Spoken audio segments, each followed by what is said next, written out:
Amigos, estoy en compañía del doctor Félix Huerta, quien es presidente de la Asociación de Historiadores de Puerto Rico, y vamos a estar hablando sobre la 23ª Asamblea Anual de la Asociación Puertorriqueña de Historiadores, que en esta ocasión me llamó mucho la atención el tema de convergencia, historia y convergencia.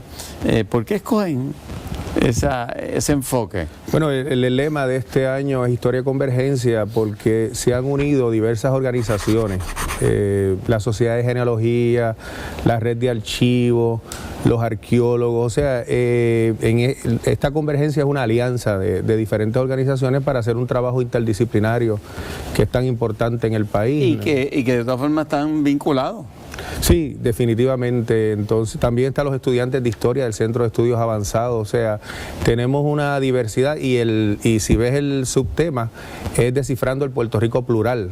O sea, tenemos un grupo de alianza en esa asamblea, pero cada grupo trabaja diversos temas. Tenemos, por ejemplo, el Instituto de Estudios de la Salud del Recinto de Ciencias Médicas, que va a trabajar el tema de la salud en el siglo XIX en el XX. El grupo de Arqueología, que va a trabajar tanto los movimientos aborígenes en Puerto Rico, la genealogía, que va a trabajar los grupos de ascendencia y descendencia de las familias en Puerto Rico. O sea, dentro de la alianza que hay una gran diversidad, tanto teórica como metodológica en esta asamblea. Cuando uno oye la palabra historia o historiador, uno siempre se hace la imagen de una mirada al pasado. ¿Cómo el historiador va construyendo esa historia en el momento presente? ¿Hay una mirada a lo que acontece en el diario vivir que uno puede, desde la perspectiva de la experiencia del historiador, mirar que ahí se está haciendo la historia? Bueno, definitivamente, el historiador hace una investigación trabajando con diferentes datos y diferentes fuentes, ¿no? Recopilando información, claro. Pero bien importante que a veces no se entiende en la disciplina nuestra es que nosotros nos hacemos unas preguntas, nos hacemos una hipótesis y sobre eso trabajamos construimos, ¿no? Claro, dentro de todo el proceso hay una narración, ¿no? Hay un discurso que se crea por parte del historiador y pueden haber, dependiendo del historiador o historiadora, diversas versiones o diversas interpretaciones sobre una serie de hechos, pero necesitamos una información, necesitamos unos datos, necesitamos una estadística, necesitamos una fuente que puedan sustentar lo que estamos planteando, ¿no? Claro. Y eso pues nos toma muchísimo tiempo. A veces a uno le hacen una pregunta inmediata, bueno, ¿qué ocurrió en tal sitio, tal día?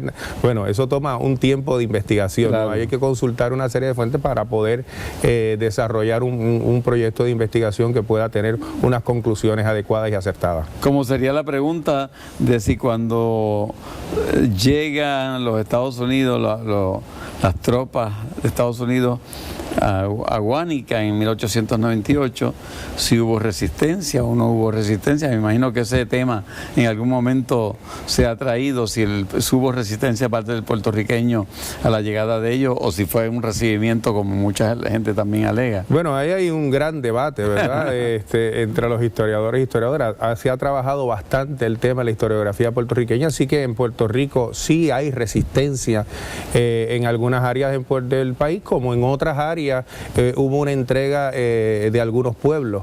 Lo que sí es interesante son los factores que provocan la guerra del 1898, ¿no? Los intereses militares de los Estados Unidos en la región del Caribe, el interés del desarrollo y el control del azúcar que estaban dialogando los compañeros, el proceso de expansión del territorio estadounidense, ¿no? Y el control de toda esta área que van a provocar no solamente el control de Puerto Rico, sino de otros territorios que aún permanecen algunos de ellos bajo el control de los Estados Unidos. En asambleas como esta, como la que ustedes van a estar celebrando el 23 y 24 en el Teatro América del municipio de Vega Baja, surgen foros para discutir esta diversidad de miradas hacia hechos históricos. Claro, y lo interesante si estás es la discusión que se da allí, el debate que se da posterior a la presentación de cada uno de los historiadores. historiadores. Claro. Por ejemplo, el primer panel que está Fernando Picó va a estar hablando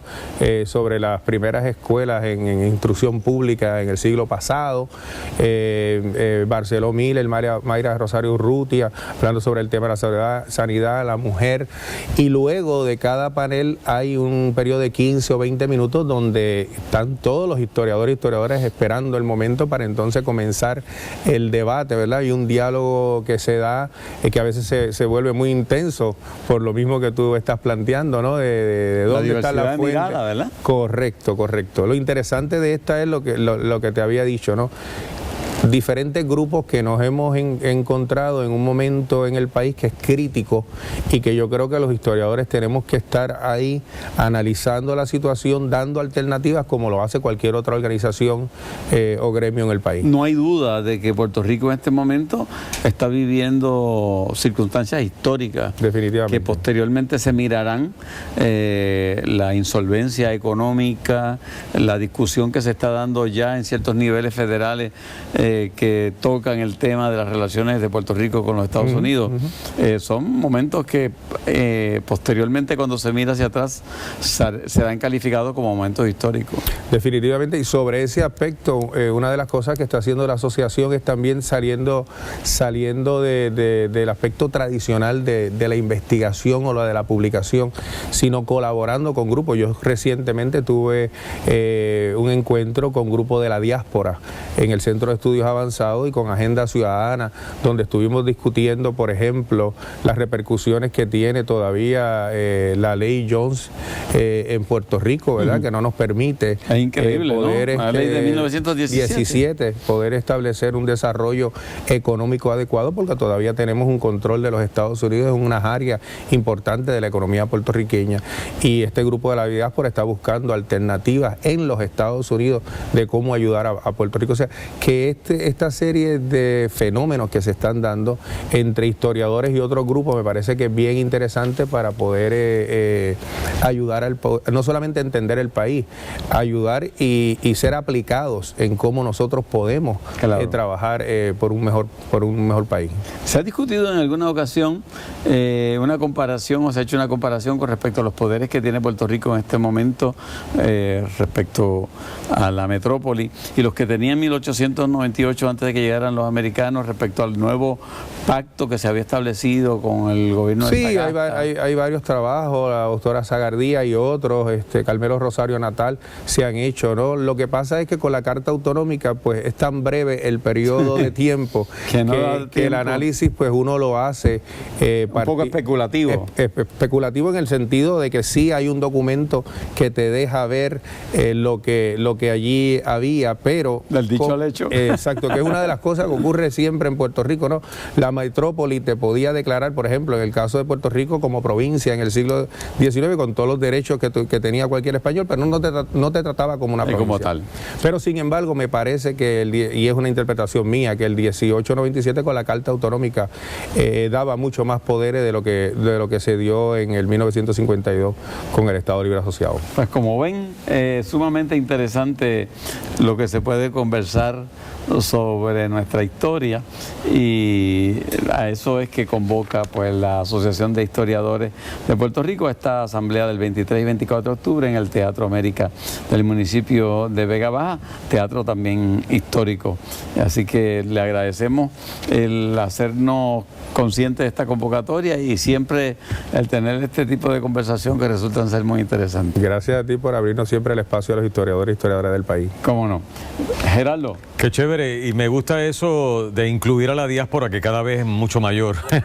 Hacemos nuestra última pausa y enseguida regresamos con la parte musical de nuestro programa. Hoy, estudio de música campesina, aquí en la parte final de ¿Qué es lo que hay?